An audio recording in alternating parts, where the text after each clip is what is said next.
வாழ் உண்டாக்குறது கண்டுபிடிச்சது அது இந்த இரும்பனுடைய உபயோகத்தை கண்டுபிடித்த காலத்தில் தான் வாழ் கண்டுபிடிக்கப்பட்டது. ஆனால் பரலோகத்தில் வாழ் ஆல்ரெடி இருக்குது. ஸோ அந்த ஒரு மெமரி தான், அந்த ஒரு அறிவு தான், நாலேஜ் தான் மனுஷன் இங்கே வாழை உருவாக்குறான். நல்ல ஞாபகம் வச்சுருக்கீங்க, வாழ்.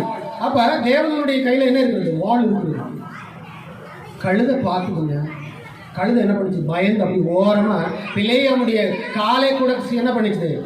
சேர்த்து நெருக்கிச்சு அப்படின்னு இருக்குது. பிளேயாமுடைய காலை சேர்த்து என்ன பண்ணிச்சுது? நெருக்கிச்சு அப்படின்னு இருக்குது. உடனே என்ன பண்ணுறாரு? பிளேயம் என்ன பண்ணுறது?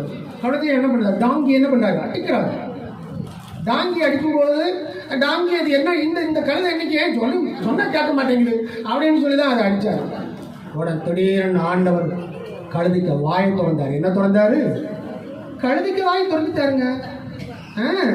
கழுதா கண்ணா என்ன போட்டு அடிச்சுட்டு கிடக்குறேன், நானே தப்பு பண்ணேன். அங்கே பாரு தேவதூதன் பட்டயத்தோடு நின்றுட்டு இருக்காரு பாரு.